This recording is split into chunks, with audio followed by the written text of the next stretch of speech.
All right, boys and girls. Last week we talked about proving triangles are congruent using side, side, side, and side angle side, and those are shortcuts to proving triangles are congruent. Today we're going to focus on angle, side, angle, and angle, angle, side.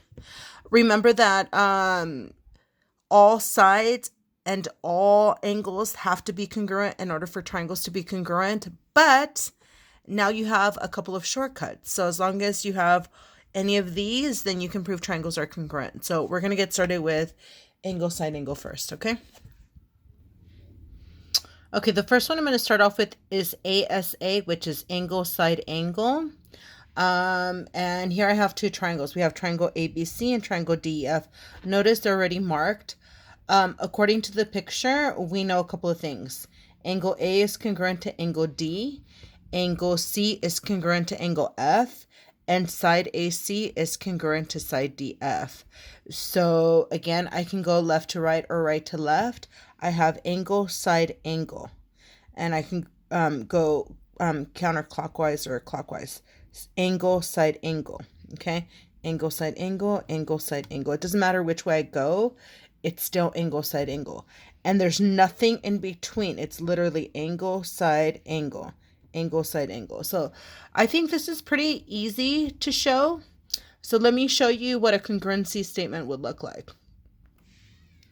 Okay, so according to the picture, I have angle A congruent to angle D, angle. That's a pair of angles.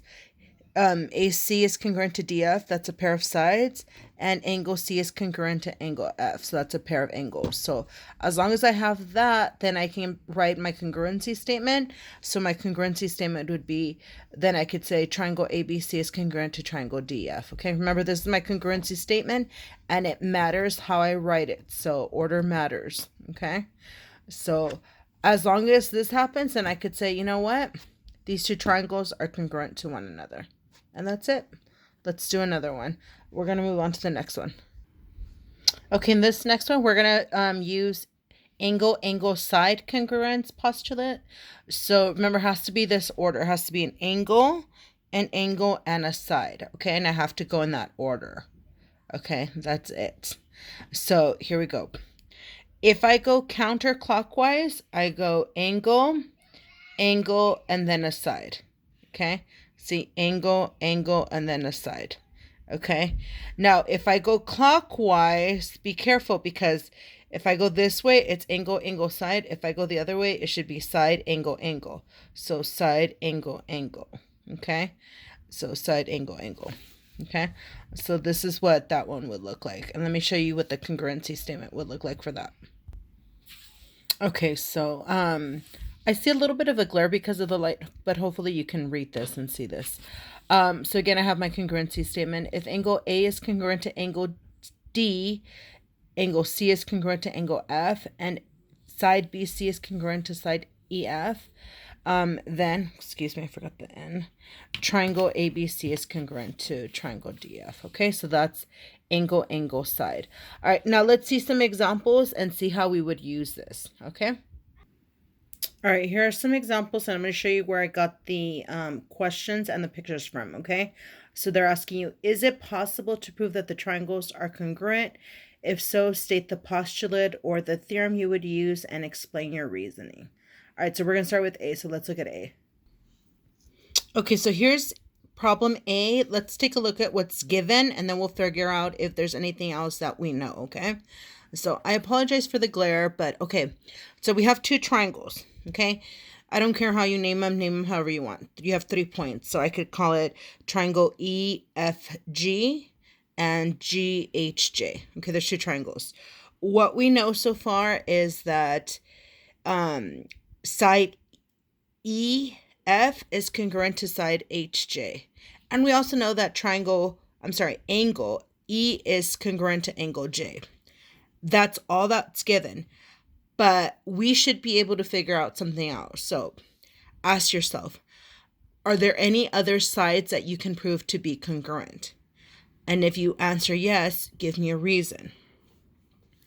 I mean, I can take a look at the picture and I have no way of telling if the sides are congruent, okay?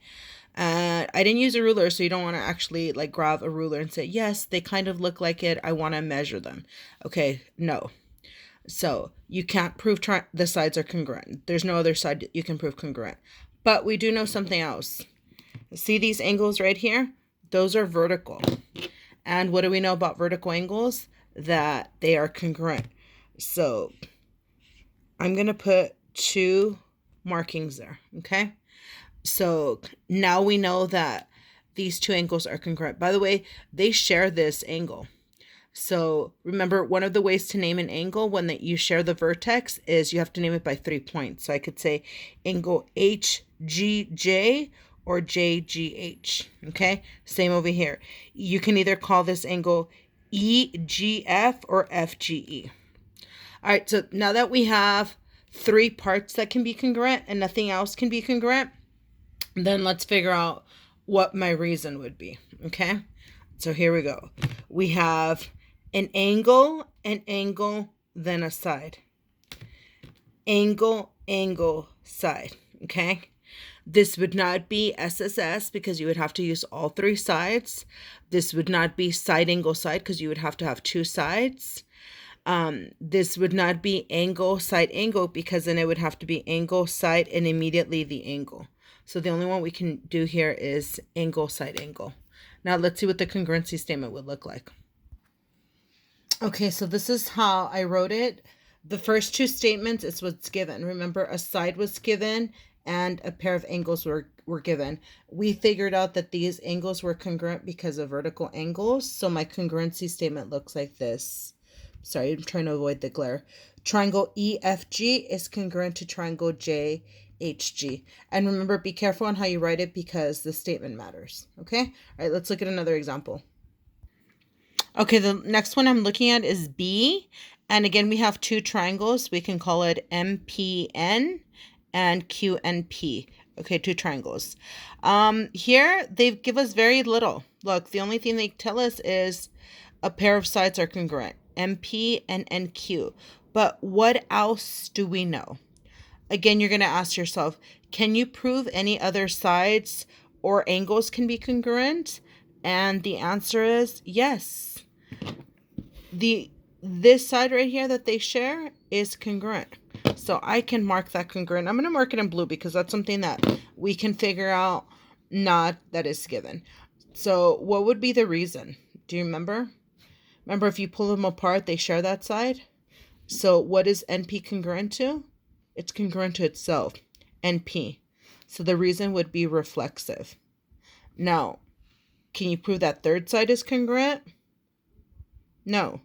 Can you prove any of the other angles are congruent? No. So this is actually pretty quick. Since it only has 2 pairs of sides to be congruent, there is no property we can use to show that the 2 triangles are congruent.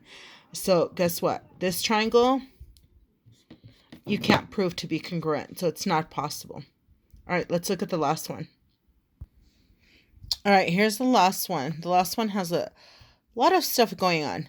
So we have a quadrilateral. We can call it U, actually maybe that's a V. VWXZ, okay? Okay, so here's a couple of things. Actually, that's the U. What's in red is what was given to us, and all they did was number the angles. That's it. They just number them. So we can call it angle 1, angle 2, angle 3, and angle 4, but actually they didn't tell us anything is congruent. If you notice these little arrows, what that means is lines are parallel. So they didn't tell us any sides are congruent. They didn't tell us any angles are congruent. All they did was give us the quadrilateral and tell us that the sides are parallel. But that's huge, okay? So let's start right now. Let's start with the sides because I think that's the easiest. Can you prove any of the sides are congruent? And the answer is yes. Which one? WZ. WZ would be congruent to itself, okay? So I'm going to put a mark there, just one. Again, what's the reason? Reflexive property. This one gets used a lot, okay? So remember that. So WZ is congruent to WZ. As far as the other sides, there's nothing I can use to tell me if the other sides are congruent. But here's a huge Hint, whenever you see parallel lines, think parallel lines and transversal. So let me show you. Okay. Think this, parallel lines and transversal, right away, okay? Again, that one gets used a lot and it's very popular. So we're going to compare this to this, okay? So look at number 1 and number 3. Those are actually congruent. So I'm going to mark those congruent and then I'll show you back in the picture in case you don't see it. What would be the reason? Alternate interior angles, okay? So over here, 1 would be here and 3 would be here. So those are alternate interior angles, okay? So those are congruent. But guess what? The same thing's happening with 2 and 4. Those are also alternate interior angles, except the picture would look different. So let me show you what that picture looks like. So 4 and 2 are alternate interior angles, but the picture looks more like this. So it's just like the one above is just kind of sideways, okay? That's why you have the arrows here, because those are parallel. So the transversal's here, but you have to look at it maybe this way and then going this way. So alternate interior angles. So guess what? Now that you have that marked, now we have enough to say the two triangles are congruent. What's the reason? Look, angle, side, angle. And I can go clockwise or counterclockwise. Angle, side, angle. So let's see what that congruency statement looks like. Okay, so the last statement would look like this. So WZ is congruent to WZ by reflexive property. Angle 1 is congruent to angle 3 by alternate interior angles theorem.